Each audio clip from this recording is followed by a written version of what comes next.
All right, so you want to take a deep dive into the story of Pedro Alonso Lopez, huh?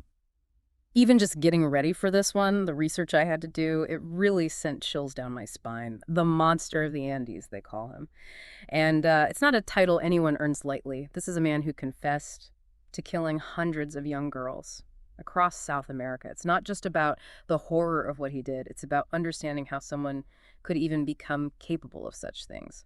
And it's something that forces us to confront some really uncomfortable realities. Hmm. You know about the systems that are supposed to be protecting the most vulnerable and how those systems can fail, sometimes spectacularly. We've got a lot of sources here articles, transcripts, even some entries from some pretty intense murder encyclopedias. Yeah. They all paint Lopez as, yeah, this prolific serial killer. But what's fascinating is how they each try to sort of unravel the why. Like, why did he do it? Yeah, the why is always the most elusive piece. It's the most unsettling part of this puzzle, isn't it? Absolutely. Yeah. So let's go back to the beginning, 1948, Tolima, Colombia. Hmm. So Lopez is born into a country that's already kind of tearing itself apart. Yeah, just think about it. Colombia, in the throes of La Violencia. It was a brutal civil war. It lasted for like a decade. It wasn't just the armed conflict either. It was just this widespread societal breakdown, unimaginable violence, and these deep political divisions that just fractured communities. Yeah. So to be born into that, It's a lot. it is. It's heavy. It's Yeah. a heavy weight to carry right from the start. And his own family wasn't exactly a refuge either. Yep. You know, his father he was a right-wing partisan. He was killed before Lopez was even born, leaving his mother a prostitute to raise 13 children in poverty and chaos. Oh, it's just a breeding ground for trauma, isn't it? Yeah. And gets worse. Lopez, he would later describe his mother as abusive. And there are even reports he was sexually assaulted by a teacher when he was only 12. It's just sickening. And it is, tragically, a pattern you see in a lot of backgrounds of serial killers. It makes you wonder, at what point does being exposed to that much violence and abuse actually warp a child's development? Well, the research is pretty clear that early childhood trauma can have a really profound impact on how the brain develops, particularly those areas that control empathy and emotional regulation. It's not destiny, of course, not at all, but it can create a vulnerability, like a pathway to that darkness. He was 8 years old. 8 years old. Imagine being that young and carrying so much pain. That's when he ran away. Ended up on the streets of Bogota, alone, vulnerable. And that's when the crimes start. At first, it's petty theft. He's just trying to survive. Yeah, but surviving on the streets, it was you have to become hard, distrustful. You kind of have to shut down certain emotions just to get by. And the sources we looked at, that's exactly what happened to Lopez. The streets, they hardened him, and they fueled his anger, his resentment, and then the violence that he experienced as a child. He starts to inflict it on others. There are even reports he was assaulted again while he was living on the streets. And for someone who's already so wounded, that kind of repeated trauma can really be a tipping point, you know? It can trigger this desperate need for power and control. It's like a way of trying to reclaim some agency in a world where they feel powerless. He starts targeting young girls, Yeah. typically between 8 and 12 years old, children. That he sees as easy to manipulate, to dominate. It's like he's mirroring the abuse that he suffered, but on even more vulnerable victims. And that raises a really important question. Was this about fulfilling some kind of innate sadistic urge that he had, or was it primarily about this need to seize power in a world that had denied him any? You know, it's probably this really complex interplay of psychological factors. One story that really shocked me was about Lopez's capture Yeah. by an indigenous tribe in Peru. They caught him trying to abduct this young girl. And their response, they buried him up to his neck in the sand, planning to just leave him there for the ants. It's visceral, the reaction to what he was doing. Oh, yeah. It really speaks to just this primal rage and this desire for retribution. You know, this guy, he was a threat to the most vulnerable members of their community, and they reacted with this fierce protective instinct. But here's where things get really unbelievable. An American missionary intervened, convinced the tribe to hand Lopez over to the police. And the police, what do? They just release him. It's almost unimaginable, isn't it? That level of negligence. They just failed to grasp the danger that this guy posed. It's a complete breakdown in the justice system. And tragically, it wouldn't be the last time that Lopez would just slip through the cracks. If they had just held him accountable then, who knows how many lives could have been saved. This is where we start to see this really terrifying pattern emerge. Lopez, he's like a phantom. drifting across borders, exploiting all these weaknesses in law enforcement. Yeah, and he seemed to be specifically targeting girls from really impoverished communities, often indigenous communities, girls who, if they disappear, they might not be missed right away. It's the cruelest kind of exploitation. And the way that he operated, it was methodical, almost like it was a script. He'd befriend these girls, offer them little gifts, talk to them kindly. Sometimes he'd even engage with their families, building trust, creating this facade of safety. It's chilling, the level of calculation there. Yeah, it's disturbing. The premeditation, the coldness. He understood exactly how to manipulate trust, how to weaponize charm and deception, and what's even more terrifying is that it worked. For years, he preyed on innocent young girls, leaving this trail of devastation across multiple countries. He was like a chameleon, blending in, adapting. His weapons weren't brute force, they were charm and manipulation. It's a horrifying reminder that evil often hides in plain sight.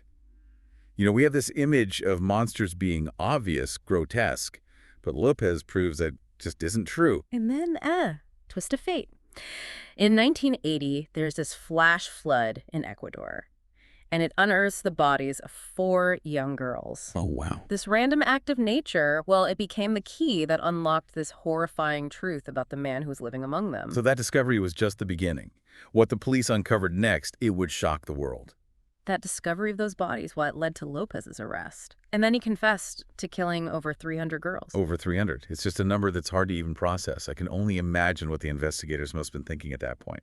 At first, they must have been skeptical, right? Of course. Who wouldn't be? But López, he didn't just confess, he actually started leading them to the grave sites. Oh, wow. Yeah. And one after another, they found them, just like he described, the remains of all these young girls. I mean, even if it wasn't 300, even if it was a fraction of that, it's still just this staggering loss of life. It is, and that's what makes this case so unsettling, you know? It's not just the individual acts, it's the sheer scale of it all, the suffering that he inflicted.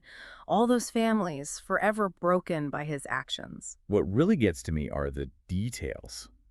From his confessions, he could recall things like the victim's clothing, specific locations, even talked about having these, well, he called them tea parties with the corpses. It's chilling.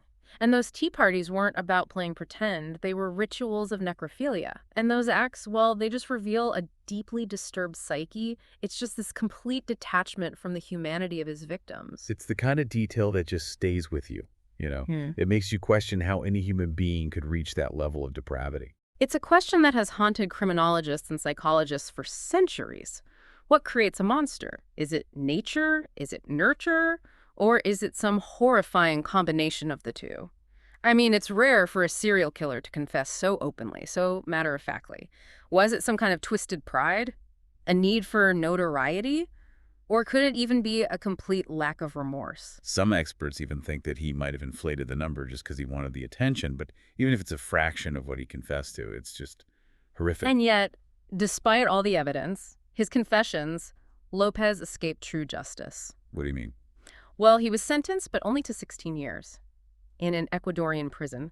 And then, get this, in 1994, he was released. He was released for good behavior after all of that. It's unbelievable, isn't it? A complete failure of the justice system to comprehend the gravity of his crimes. It's hard to even wrap my head around that. It really is. They rearrested him.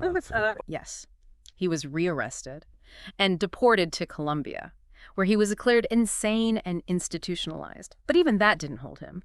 In 1998, he was deemed quote-unquote sane and released on a $50 bail. $50. $50. It's shocking. It's an indictment of both justice systems, really. What allowed this to happen? How could someone with this history just be allowed to walk away? It's a complete systemic breakdown. And it makes you wonder how many others are out there like him, slipping through the cracks because no one connected the dots. Or worse, because no one even cared because the victims were poor or indigenous. So what happened then? He just disappeared. He vanished after he was released. His whereabouts are unknown to this day. Did he continue his crimes? Did he flee to another country? Did he die? These are questions that continue to haunt investigators and the families of his victims. That thought is terrifying. To think that someone capable of such darkness could just be out there, undetected, unpunished. It's like a nightmare you can't wake up from. It speaks to the enduring power of fear, doesn't it? How a figure like López can cast such a long shadow. Even in his absence, it's like this chilling sense of unfinished business. A monster still lurking in the shadows. Looks like something out of a horror movie. So what does this all mean? What can we take away from diving into all of this darkness? Lopez's case is more than just a true crime story. It's a reminder that the systems we rely on can be flawed, vulnerable to corruption, indifference, bias. It's a stark reminder that we need to do better, to protect the vulnerable, hold people accountable, and never, ever allow someone like Lopez to slip through the cracks again. It's definitely a cautionary tale. Evil can wear many faces, and it often thrives where there's silence and neglect, and a lack of accountability. It's also a call to action. We can't let fear win. We have to learn from this, demand better from our leaders, and maybe most importantly, we need to be vigilant. Look out for each other. Speak up when we see something wrong. Never underestimate the potential for darkness to lurk in those unexpected places. Heavy stuff. It really makes you think. Given how Lopez operated and the fact that many of his victims probably weren't reported missing right away, is it possible that his true victim count is even higher than he admitted? It's a chilling thought, and it's one that we may never have an answer to. But it's a possibility we can't ignore. It just underscores how insidious his crimes were, how he targeted the people who were least likely to be missed, whose absence might not even be noticed. It's a reminder that some evils, they leave a mark that goes way beyond anything that we can see. Lopez might be gone, but the scars that he left on all those families, those remain. And those scars, they should serve as a reminder, a motivator even, to fight for justice, to speak for the voiceless, and to work tirelessly to prevent such horrors from ever happening again. Yeah, it's tough, to even try and grapple with the fact that someone like Lopez could exist and that he could just move through the world basically undetected, leaving so much pain behind. It makes you question things. It really does force you to confront some pretty uncomfortable truths, I think, about human nature. We want to believe that there's this inherent goodness in everyone, but then a case like this comes along and it shakes you to your core. Yeah. But, I think it's important to remember that this isn't about excusing those actions at all. It's about trying to understand what's going on, the psychology behind it all. Because if we can start to identify the patterns, the signs, then maybe, just maybe, we can prevent something like this from happening again. So by going into the darkness, maybe we're finding a way to protect ourselves, Hey. arming ourselves with knowledge. Exactly. Knowledge is power, especially when it comes to something like this, predatory behavior. I mean, the more we understand about how someone like Lopez could operate for so long, how he evaded detection, the better chance we have at strengthening our systems and just our awareness overall. It's a reminder that these guys, these predators, they aren't just figures from the past. They're out there right now, adapting and finding new ways to exploit those weaknesses. Yeah, and that's why these types of conversations that we're having are so important. You can't shy away from these difficult topics. We have to challenge the norms that allow these people to operate in the shadows.